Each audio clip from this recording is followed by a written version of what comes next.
J'appelle Olivier Bento, doctorant à l'université d'Angers, qui a fini sa thèse. Presque. C'est comme les paquebots de croisière. Quand ils arrivent au quai, ça n'en finit pas d'arriver. Cher Olivier. Donc il faut mettre ceci, qui donc, Olivier nous entretiendra, alors qu'il est doctorant à l'université d'Angers, je vois IRCOM aussi. Voilà. Humaniser l'ange, angéliser l'homme, l'angélologie romantique à l'épreuve de la crise ontologique dans le Satan d'Henri Delpech. Nous retournons en littérature. Merci beaucoup.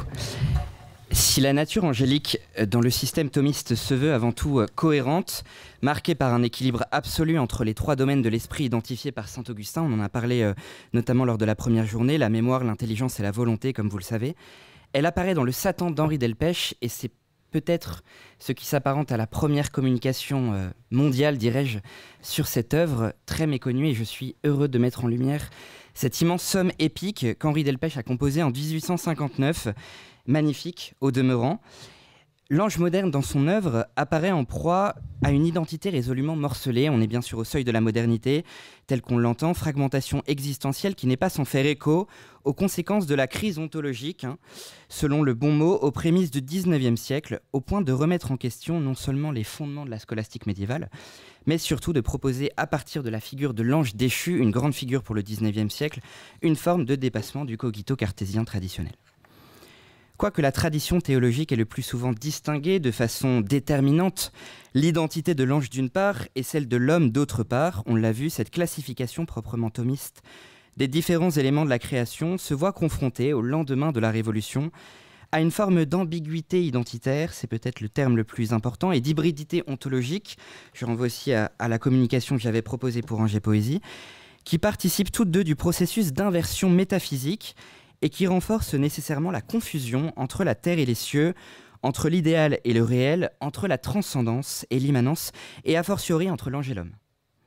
Deux pendants identitaires, diamétralement opposés, que la littérature romantique, fortement influencée pour ne pas dire matinée d'idéalisme allemand, achève de déstructurer, jusqu'à envisager une fusion ontologique au croisement entre la chute de l'ange, propre au mouvement de sécularisation, occidentale et la divinisation de l'homme, accentuée par les fondements de l'illuminisme swedenborgien.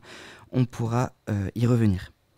Et Georges Gusdorf de préciser, je cite, « Dans la lutte avec l'ange, l'être humain est voué à la défaite.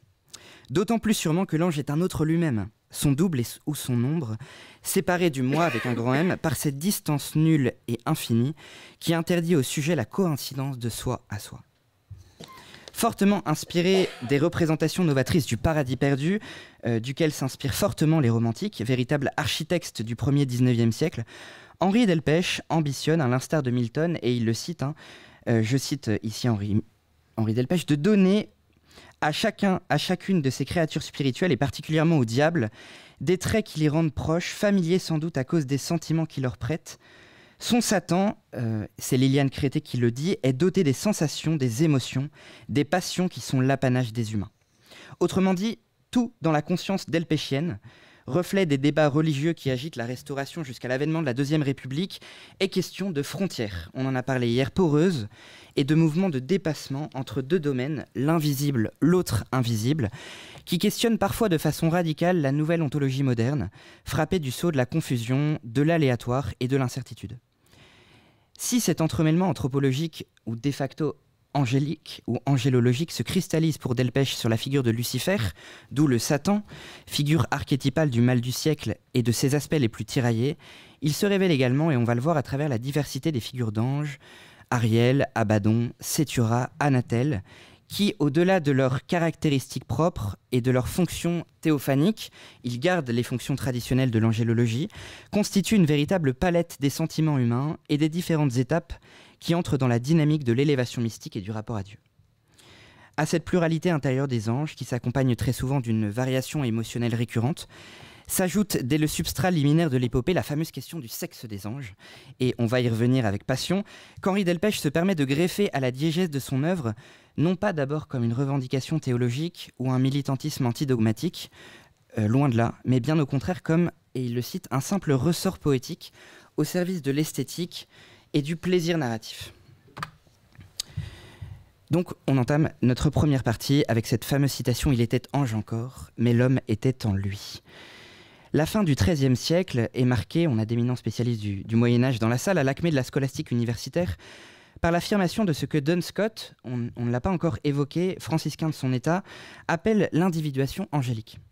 Dans la deuxième partie de son Ordinatio, il se propose, donc selon Paolo Virno, je renvoie à la citation, je cite, de réfuter la thèse aristotélico-thomiste selon laquelle la tâche d'individuer reviendrait à la seule matière, la forme se voyant réserver le monopole de la nature commune.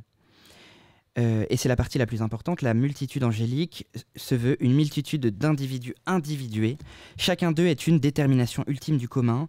Aucun ne le referme en soi tout entier pour Duns Scotus. Donc, bien qu'ils soient dépourvus du corps matériel, ils sont des singularités distinctes. Alors que vient faire Duns Scotus dans ce propos ? On va le comprendre puisque tout en conservant la logique scolastique de Duns Scotus, selon laquelle il convient d'accorder aux anges une individuation propre, les romantiques poussent cette logique et on est presque à la fin, enfin, à l'apogée du mouvement de sécularisation, jusqu'à sa plus extrême humanité, au regard notamment de l'égotisme et de l'individualisme moderne, une forme d'individuation détournée, en ajoutant à la notion même d'individualité ce que le théologien franciscain nomme l'etcheitas, ce qui définit l'identité en propre, une fêlure ontologique, c'est peut-être le terme le plus important pour les romantiques, renforcée par la notion de double très importante, on pense à Musset, qui n'est pas sans provoquer un certain flou identitaire au profit d'une inconstance des sentiments et d'une confusion sexuée profondément marquée.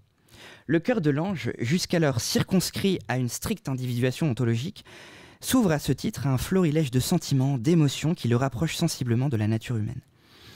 Il est aléatoire, indistinct comme inachevé, il cristallise une ontologie indéfinie qui provoque un certain brouillage identitaire là où son essence aurait dû être fixée pour toujours au moment du grand oui de la création cosmogonique. Trop humain, devenu lui-même le reflet de l'inconstance humaine, perpétuellement tiraillé entre la passion et l'obéissance, l'ange delpéchien assume une nature profondément duelle. Il est le reflet de l'insoutenable Proté, qui le soumet aux assauts des fluctuations intérieures et des vagues sensibles au seuil de la conscience. Loin de constituer un modèle de cohérence, d'équilibre et de mesure, il correspond paradoxalement à ce qu'Esther Pinon, analysant les ressorts controversés de l'angélologie romantique, je fais encore référence au colloque consacré à Ange et Poésie, associe, je cite, au germe de la division. Et je passe la citation. La soi-disant pureté dont se réclament traditionnellement les anges romantiques et leur pureté néo-platonicienne supposée laisse ainsi place sous le sceau de la fracture post-révolutionnaire à une division interne qui induit au cœur de l'individuation angélique une forme de brisure, de blessure ontologique qui n'est pas sans provoquer une nette confusion entre la condition angélique d'ordinaire unifiée et la matière vive du trop humain. Faire descendre le naturel vers le surnaturel, vers le naturel, voilà toute l'ambition d'Henri Delpech, le pathos épique au miroir de l'angélisme romantique. Dans le détail nourri de son appareil critique, qui apporte à l'esthétique du Satan un surcroît de légitimité. Il accompagne chacun de ses chants d'un appareil très nourri à la fois exégétique et intertextuel en citant de nombreux passages de la Bible et de la patristique. Henri Delpech s'oppose dès les premières notes du chant 1 intitulé « L'Invocation », reprenant le fameux canot de la tradition épique, la représentation du merveilleux chrétien qui constitua naguère lors de la fameuse querelle des anciens et des modernes l'une des questions les plus virulentes. Merveilleux remplacé par ce qu'il nomme le surnaturel. Je cite « Tout ce qui existe, c'est-à-dire réel, l'ordre des choses inanimées ou animées, matérielles ou immatérielles, dans lequel nous vivons ici-bas. » Pour lui, à défaut de constituer une représentation imagée ou fantastique, un ange, un démon, voire un dieu, sont naturels, absolument parlant, surnaturels, relativement à notre nature. Fin de citation. À ce processus de naturalisation des anges, point de détail réaliste, qui bouleverse dans les faits la constitution même de l'épopée classique, il ajoute une certaine consistance émotionnelle et identitaire à ces créatures angéliques, dont la vraisemblance vertigineuse, quoique plurielle, renforce leur propension non pas seulement à contempler ou à adorer, mais à ressentir et à appréhender. Je cite Henri Delpech. « J'ai uni dans le sentiment de l'amour Sétura et Anatel, j'ai oublié un A, dans celui de l'amitié fraternelle, Sétura et Ariel. j'ai mis l'inquiétude dans le cœur d'Ariel, le dévouement dans celui de Sétura, le remords dans celui d'Anathèle, l'astuce, la haine et l'orgueil dans celui de Satan. Et cependant que la faute en soit à ma propre faiblesse ou à la difficulté de la situation, je ne me flatte point d'avoir passionné ce poème au gré du lecteur et au mien, tout en froissant pour y parvenir l'austère et calme sévérité du dogme théologique sur la nature des anges. Au-delà de la traditionnelle contemplation angélique, pendant des visions mystiques et des révélations théophaniques, Delpech se permet sans nul doute pour attendrir son lecteur, en accordant d'autant plus de relief et de matière à ses personnages, si tant est qu'ils puissent être appelés ainsi, de nombreux tableaux descriptifs des émotions ressenties par les anges traversent le Satan. Tels des captations de leur vie intérieure et des soubresauts de leurs sentiments aléatoires, renforcés par la veine sentimentale de la religiosité romantique, marquée au début du XIXe siècle par une influence notable de la théologie ligorienne, d'Alphonse de Ligorie, qui influence profondément tous les textes romantiques. Ils induisent une vraie personnalité mouvante à la frontière entre l'homme et l'ange, comme si ce dernier était tout entier contenu dans l'excès de sa fibre pathétique et dans la démonstration effective de son émotivité.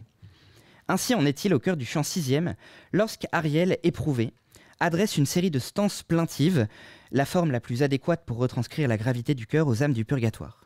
Je cite : « Mais au cœur d'Ariel, noyé dans les transports d'une extase sereine, vous raisonniez toujours son de la voix humaine, son béni qu'il aimait d'un amour immortel. Ainsi tout l'émouvait d'un trouble involontaire.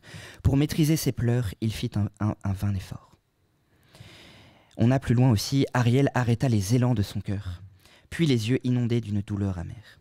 À chacune de ces visions larmoyantes, véritable hypotypose sentimentale comme autant de poses élégiaques sur le fil continu de la diégèse épique, Henri Delpech propose une forme d'ekphrasis du sentiment qui s'intéresse non pas tant à la cause des larmes qu'à son déploiement métadiscursif. À la mort de la Terre, puisque le texte s'intéresse avant tout à la destruction du monde après le grand pandémonium, il se regroupe tous les anges en cohorte, au-delà de l'annonce prophétique de la future apocalypse, sous forme de chœurs douloureux, nostalgiques, habités d'une kyrielle d'émotions qui reprennent en soubassement les foules de pleureuses sur le long chemin d'agonie de la Via Dolorosa.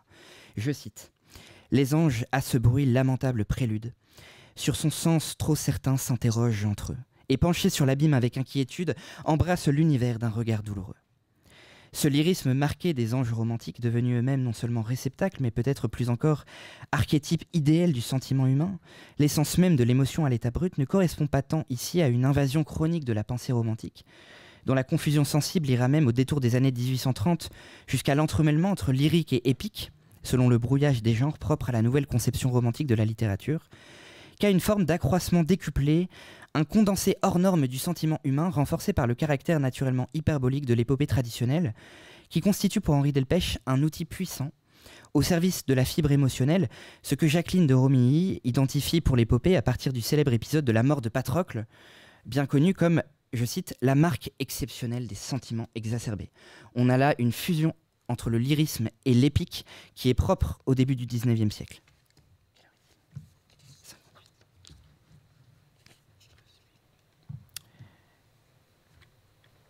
Je passe directement à ma deuxième partie. Avec cette citation d'Henri Delpech, la profondeur insondable des horizons, l'ange dialogique au seuil de l'univers. Au-delà du flou identitaire marqué, l'une des caractéristiques les plus essentielles de ce processus d'humanisation angélique concerne la nature même du désir des anges delpéchiens et la dynamique d'ambition tutélaire qui en découle. Non plus statique, stable et statutaire, l'ange, dans la représentation esthétique du Satan, puise dans la nature humaine, puisqu'il faut d'abord décrire la nature humaine avant de comprendre la nature angélique des anges romantiques, non seulement sa volonté, mais surtout et peut-être plus encore son conatus, cette force d'expansion, ici adaptée au tourbillon de la passion romantique. C'est un conatus qui dépasse même l'expansion de l'être, adapté à la philosophie romantique, qui pousse l'ange à désirer ce qui dépasse les limites de sa condition ou les frontières naturelles de la création. Ambitieux, c'est peut-être l'une des caractéristiques essentielles de l'ange romantique, habité d'un désir presque pulsionnel, à l'image de Lucifer, il correspond en tout point à la figure de l'homo viator, bien connu au début du XIXe siècle, ce qu'on appelle l'homme errant, qui au regard de la modernité post-révolutionnaire ambitionne l'infini autant que l'absolu. À l'image du chronotope du seuil, pardon pour ceux qui ne sont pas littéraires dans la salle, développé par un certain Mikhaïl Bakhtin à partir de ses lectures érudites de l'œuvre de Dostoïevski, l'ange sous le sceau de la littérature romantique devient une figure essentiellement dialogique. C'est-à-dire, et c'est un terme bakhtinien, une représentation de passage et de transition qui, de par l'errance naturelle induite par l'ontologie romantique, se veut capable non seulement de faire le lien entre les différents espaces de l'univers, mais surtout de fixer le mouvement au fondement de la nature humaine par essence mobile, fluide et fluctuante. Et là, on se souviendra de tous les développements de Bakhtin sur la notion de seuil que reprendra ensuite plus tard Genette. Si les anges sont définis dès les premiers siècles du christianisme comme des envoyés, on en a longuement parlé dans les 2 précédentes journées, selon l'acception proposée notamment par Jean d'Agnello, des messagers susceptibles de franchir les frontières entre la terre et les cieux, toute la tradition de la Scala Coeli en atteste, les romantiques reprennent cette caractéristique fondamentale pour la tirer à l'excès. Il s'agit de l'une des caractéristiques essentielles du romantisme européen qui, sans renier la tradition biblique, l'élargit aux dimensions de l'infini, au-delà de ses normes, des attendus ou des motifs canoniques des représentations classiques. C'est un procédé bien connu de l'esthétique romantique. On prend un motif, on le pousse à l'excès. À l'image de l'infini du poète italien, Leopardi, le regard romantique ne reste pas niché au creux de son resserrement le plus enfoui. Il s'élève par gradation en se tournant vers la vaste étendue céleste que dévoile l'horizon. Sans toutefois renier la limite traditionnelle entre le sacré et le profane, je renvoie à la discussion qu'on a eue avec Philippe Faure, même si tout est sacré, notamment au Moyen-Âge, même si la frontière est de plus en plus assumée au XIXe siècle, Michel Collot, et c'est là l'un de ses apports les plus significatifs, ramène l'horizon à la perception subjective du regard, qui, une fois le champ des possibles ouvert, ne se borne ni ne se restreint qu'aux seules immensités de l'infini. Et je cite au moins une partie de Michel Collot, L'horizon fabuleux, magnifique ouvrage. L'imitation de l'horizon est une des caractéristiques majeures du paysage romantique, qu'il soit pictural ou littéraire. À la perspective classique qui emprisonne le diffus et l'oblige à converger vers un point unique et logique, conclusion nécessaire pour le regard comme pour la pensée, la perspective romantique oppose l'universelle ouverture vers l'horizon lointain où tout se perd et se fond pour se dissoudre dans l'infini. Cherchez dans l'univers immense, dans l'univers vous trouverez. Citation du Satan. La valeur heuristique, on peut déterminer qu'il s'agit là d'une fonction importante pour l'ange romantique, l'ange explorateur, mu par un désir qui le pousse à se déporter au-delà de lui-même. L'ange romantique, dans l'immense fresque delpéchienne, adaptée au contour infini de l'universelle harmonie, n'a plus seulement pour vocation de protéger un lieu ou de s'enraciner dans une géographie que Dieu lui attribue comme mission évangélique essentielle. Habité d'un désir sans bornes, qui le rapproche sensiblement de la nature humaine, il ne met plus seulement sa liberté au service de la volonté divine, mais se laisse porter non sans une certaine curiosité malsaine, proche de la conscience luciférienne du savoir absolu, et tous les anges sont concernés par cette curiosité, par une soif de connaissance qui le pousse à explorer le monde jusqu'aux confins les plus reculés de l'univers. On détourne la notion d'obéissance pour en faire quelque chose de très romantique. Il s'agit là d'une véritable conscience exploratrice, qui met sa nature au service d'une puissance de dévoilement dont la frénésie heuristique, c'est en cela qu'elle est heuristique, remplace progressivement l'obéissance naturelle de la hiérarchie divine par une série de circumnavigations célestes qui le placent davantage du côté de l'explorateur, associé à l'inconnu, plus que du serviteur, associé bien au contraire au message à transmettre. Qu'ils aient déjà accès, à la contemplation du ciel ainsi qu'à la profondeur de la révélation, les anges sont comme réinvestis de leur capacité toute humaine du quaere deus, cette dynamique de recherche qui les pousse à se perdre aux confins les plus inexplorés de l'univers nébuleux. Ainsi, au dernier chant du chant premier, je cite « Et dans l'azur céleste, ouvrant ses blanches ailes, elle n'attendit point qu'Ariel répondit, et d'un geste d'adieu, l'embrassant se perdit comme une vapeur loin des peines éternelles. » On fait référence ici à Sétura qui est nommé par le genre féminin. Plus que de simples messagers subordonnés aux strictes exigences de la volonté divine, les anges apparaissent, on le voit chez Chateaubriand notamment au livre 4 du Génie du christianisme, comme de véritables explorateurs théophaniques, dont la fonction de transmission est progressivement remplacée par la fonction de révélation aux frontières du monde connu. Je passe la citation, pour gagner du temps malheureusement. Vous pouvez en prendre connaissance. Si cette caractéristique est assumée par l'ensemble des anges delpéchiens, dont les trajectoires incessantes déterminent la structure de la diégèse épique, elle s'incarne de façon plus spécifique à travers les déplacements perpétuels de Satan, qui, à la croisée de tous les chemins universels, apparaît comme la figure du déplacement par excellence, le chercheur occulte aux frontières poreuses de l'univers. Je cite. Satan ouvrit soudain son aile déformée par la foudre des cieux et les feux des enfers, et porté par un jet de soufre et de fumée, sorti de son royaume, il monta dans les airs. On retrouve des passages similaires tout au long du Satan. Se faisant jusqu'à influencer les hommes tout en semant en eux les semences de la division et les germes du mouvement, qu'il associe d'ailleurs à la modernité, ce qui va proprement les éloigner de Dieu d'ailleurs, au chant troisième à juste titre intitulé Babel, qui reprend en fragments les différentes catégorisations culturelles propres à l'épopée humanitaire du XIXe siècle. Satan adapte ce processus de dépassement heuristique à toutes les peuplades de la planète. Je cite: « Le concile infernal, au milieu du tumulte, s'acheva dispersé par une force occulte.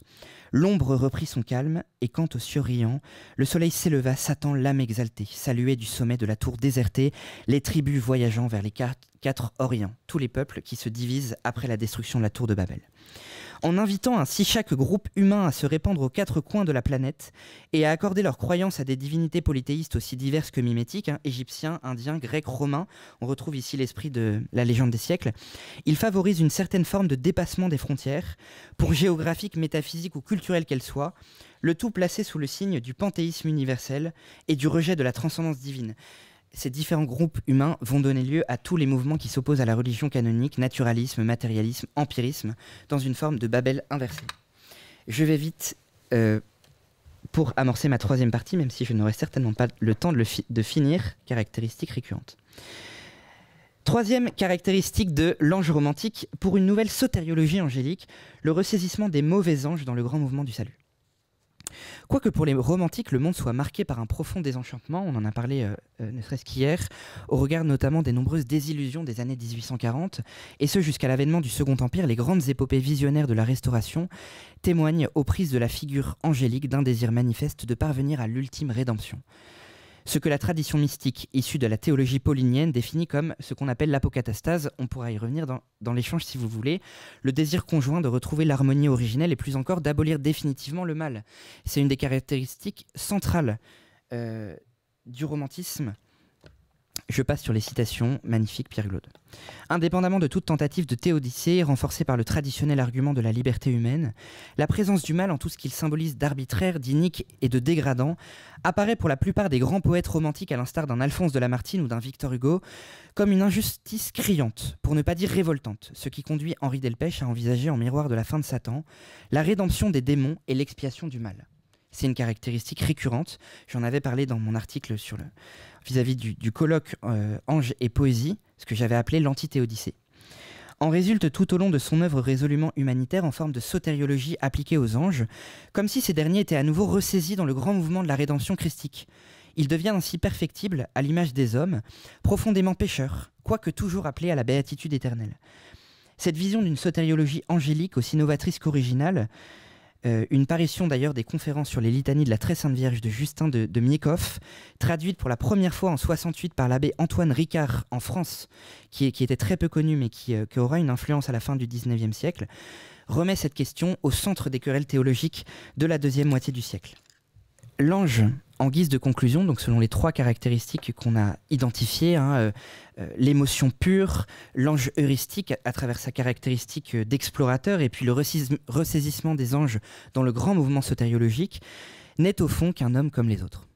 Une simple créature lambda, habitée des mêmes tensions qui travaillent la nature humaine, marquée par la même propension à l'espérance comme à la désespérance, cependant qu'elle est appelée, dans le grand mouvement eschatologique qui traverse l'univers, à retrouver sa condition céleste, aussi paradoxale que cela puisse paraître. L'ange doit redevenir céleste. Miroir de l'homme au seuil du monde invisible, l'ange n'apparaît selon Henri Delpech que comme une projection conceptuelle, presque imagée, du cheminement progressif que l'homme se doit d'emprunter avant de retrouver les reliefs suressentiels, c'est un terme mystique, de la béatitude angélique au dernier jour du monde.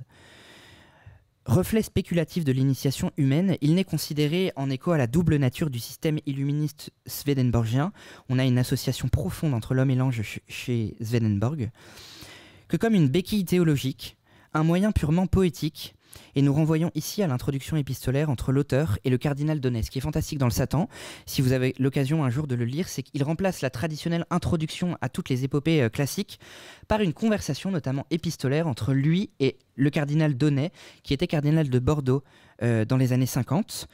Il y a toute une conversation sur la légitimité notamment théologique de son œuvre. Et je cite tout de même cette référence croustillante. « Ma fiction sur ce point, sur celui des anges précisément, est purement poétique.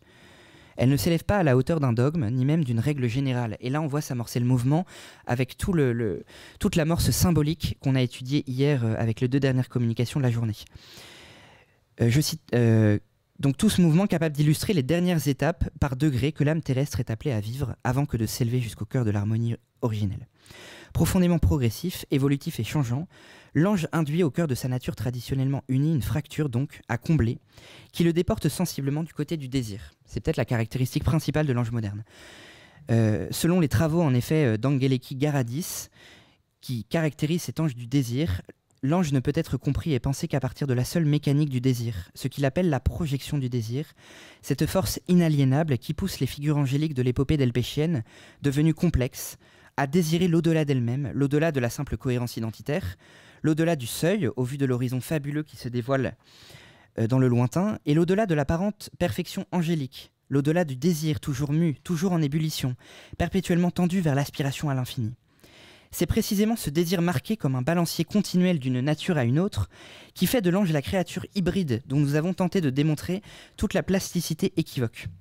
Preuve supplémentaire au prisme de la sécularisation contemporaine que l'ange ne constitue plus un modèle de perfection céleste, comme un reflet du paradis au summum de la hiérarchie angélique, mais un point de départ à l'élévation perfectible, une simple prémisse, au sens aristotélicien du terme, dans l'équation vertigineuse du grand théorème universel. Et je vous remercie de votre attention.